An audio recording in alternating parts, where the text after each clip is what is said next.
Hello everyone! Welcome to my channel guys. For today's video ay ituturo ko sa inyo kung paano po mag one name sa Facebook.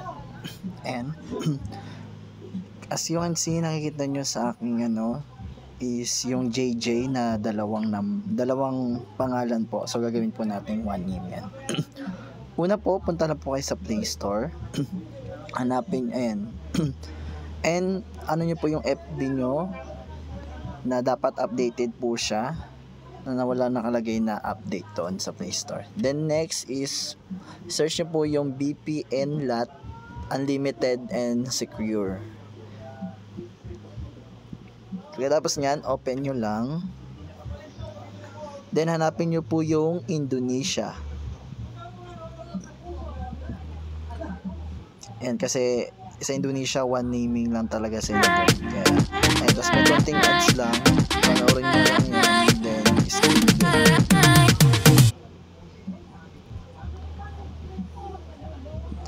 Ayan, kahit saan dyan. Yan, may dalawang Indonesia, Jakarta. Ayan. Kahit see what your love and total expert protection can help do. Nido 3 Plus now with 40 Protect. Ayan, then tap to connect po.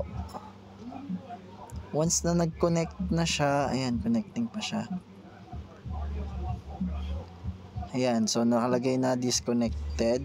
Pag ibig sabihin niya naka-connect na tayo doon sa server sa Indonesia. Then second step, punta na po kayo sa inyong Facebook account. And then hanapin nyo lang po yung settings and privacy.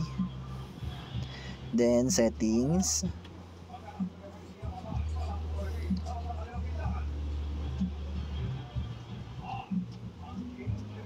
Settings, and medyo naglalag lang siya ng konti.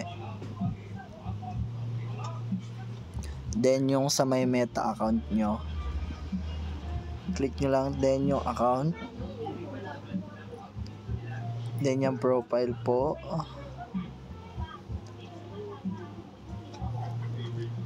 and wait, medyo loading lang. Kasi yung iba guys, alam nyo kung bakit gusto ng iba na one name lang sila sa Facebook. Para maganda kasi tingnan pag one name lang, 'di ba? At saka madali siyang para hindi rin siya magamit sa, alam nyo na, sa mga hacker. Kaya mas gusto talaga ng iba na one name lang sila sa Facebook.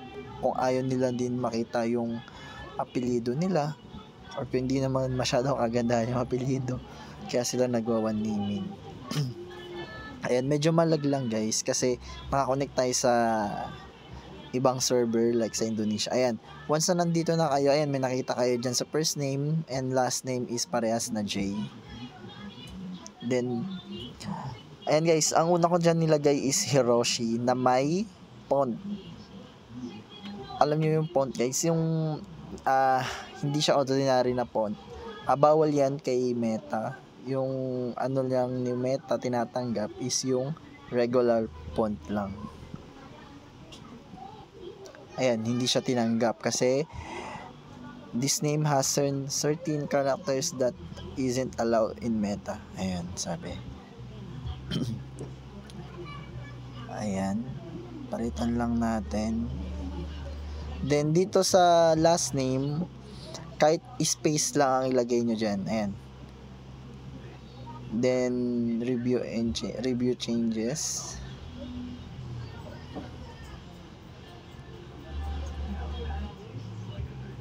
Ayan. Ayaw niya rin ng puro capital letter.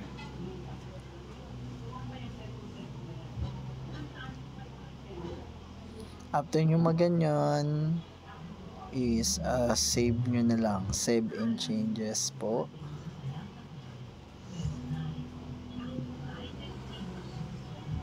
Ayan, name updated successfully. So ayan guys, napalitan ko na yung isa kong Facebook account into one name sa Facebook. So guys, refresh nyo lang po hanggang ayan, nagpalit na siya guys.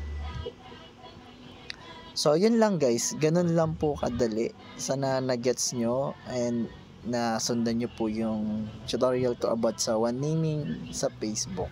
So, yun lamang po guys. Thank you so much for watching and please don't forget to like and subscribe.